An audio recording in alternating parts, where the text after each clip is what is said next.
Good afternoon. I am quickly going to go over how to navigate and submit a work performance referral through our work performance referral portal. And so to navigate to the portal, you'll just want to follow the link to this address.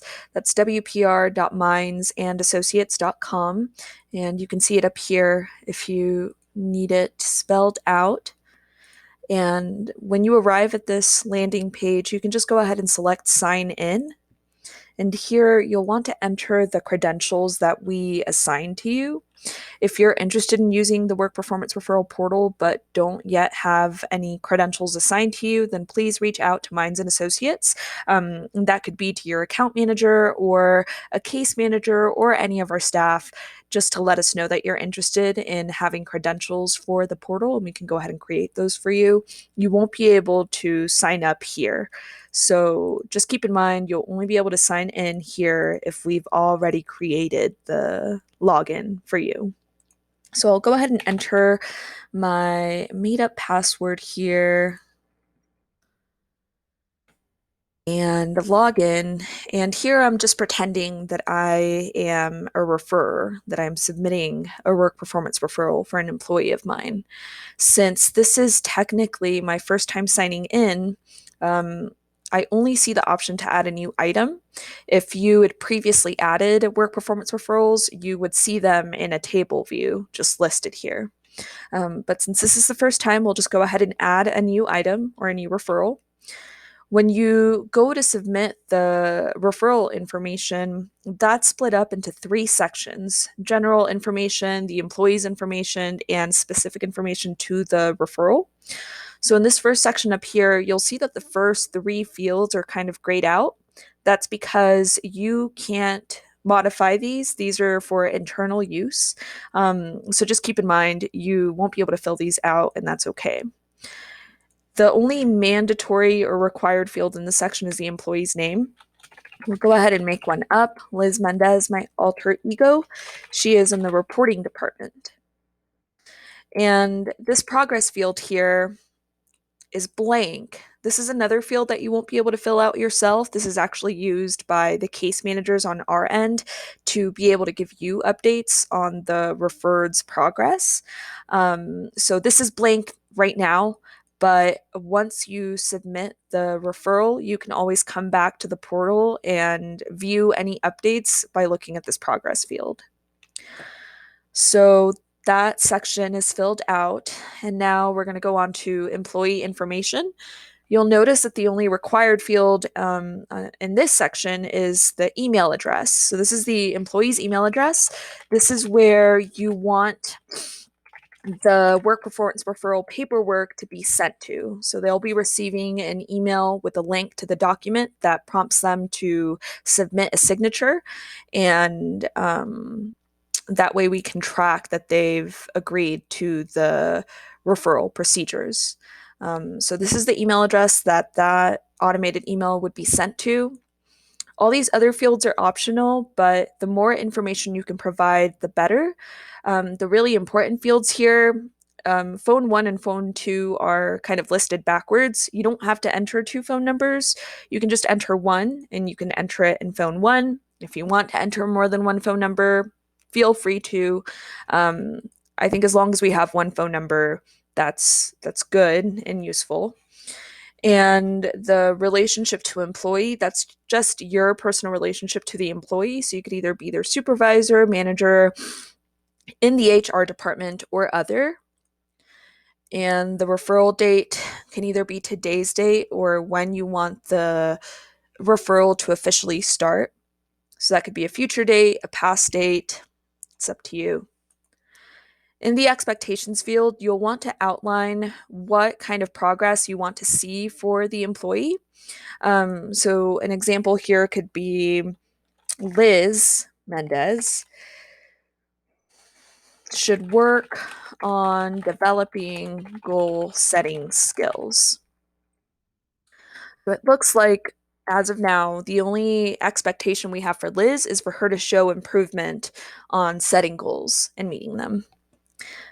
You can make this, again, whatever it is that you're referring the employee for. And the next section here, work performance referral specific information, here's where you'll provide examples of events or actions that support this work performance referral. An example here could be Liz did not meet a deadline to submit reports by December 1st. And then you will fill out the date that the event or the action or the behavior occurred. So since Liz did not meet this deadline at the beginning of this month, we'll go ahead and select the 1st of December. And you can fill out, it looks like up to 5 examples. You don't have to submit 5 examples. You can just leave it at 1, but you can submit more than 1 if necessary. And then 2 more important fields in this section.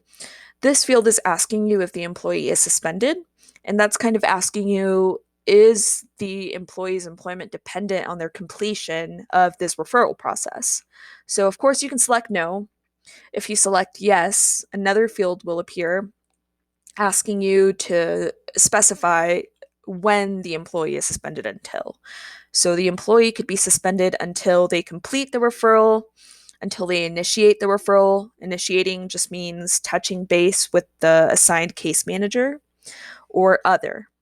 If you select other, you'll have to specify what that other external condition is. So it could be maybe until they come around to this deadline again and finally meet it, or until they finish this other project that you might be waiting on. So you can define the condition of the referral. I'm just going to select no here. Liz is not suspended for the time being. And if for some reason the referral is substance abuse related and you need the employee to be on a drug testing schedule, here's where you can specify how long you want them to be on a drug testing schedule for. You can just do as many months. And of course, if drug testing is not relevant to this referral, you can just leave it at 0 or blank. So we've filled out each section. We'll go ahead and save. And I got a notification here that the record was created successfully. And then it redirects me to the home page of the portal. And I see here the referral that I just submitted. So one quick thing to note here, the case manager assigned to this record currently is Be Inventive Administrator. It shows their email address and their phone number. This is just the default case manager assigned to any record that's submitted through the portal. You won't see an actual case manager email or phone number until the record or the referral is assigned to one of our case managers. So I'll do that really quick and come back and show you what that looks like. Okay, so we're back to the portal view, and it looks like a case manager has been assigned to Liz Mendez's referral.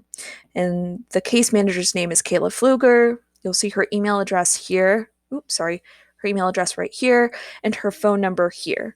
So if you need to reach out to her urgently or have a question for her, need to follow up, you can come back to this and find her email address as well as her phone number.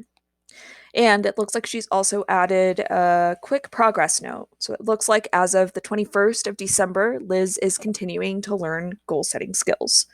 You can select a view on this record here if you want to come back to this view of it.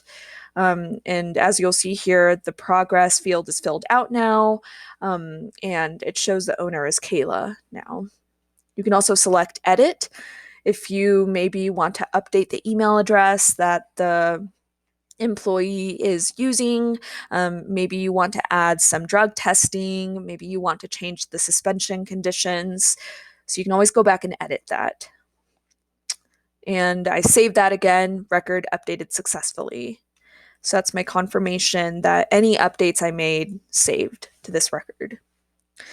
So this is what it looks like after you've submitted the work performance referral request. And now really quickly, I also want to show you what the email that the employee receives looks like. So this is what the email looks like. It says, "Hello, Liz. A mandatory work performance referral from Minds and Associates has been created. Additional instructions and a form that needs to be signed is available below. Please take a few moments to review this one-page form, sign it, and Minds and Associates will begin this case. Please note that you will also need to contact Minds within 24 hours of receipt of this email at 1-800-873-7138. So as you can see, it definitely prompts the employee to look at this link, sign it, and then reach out to Minds and Associates within 24 hours of receiving this email. So I'll go ahead and click to view the form so I can sign it. This is what the form looks like on the employee's end.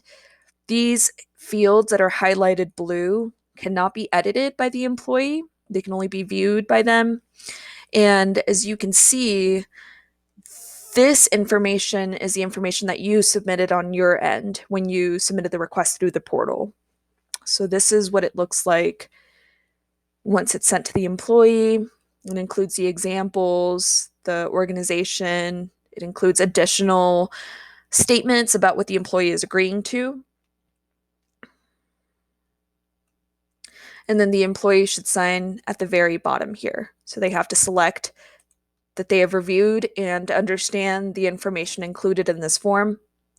And they are also agreeing to call Minds and Associates within 24 hours of receiving the email.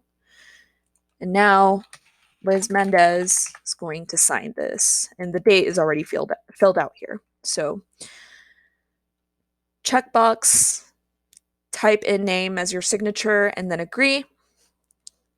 And now that I've signed off on the work performance referral as the employee, I've received the confirmation that the form was submitted successfully, and then I'm redirected to the Minds and Associates homepage. So that was a quick overview of the work performance referral, navigating it, and how to use it. Please feel free to reach out to our account managers, case managers, or info@mindsandassociates.com if you have any questions about this. Thank you.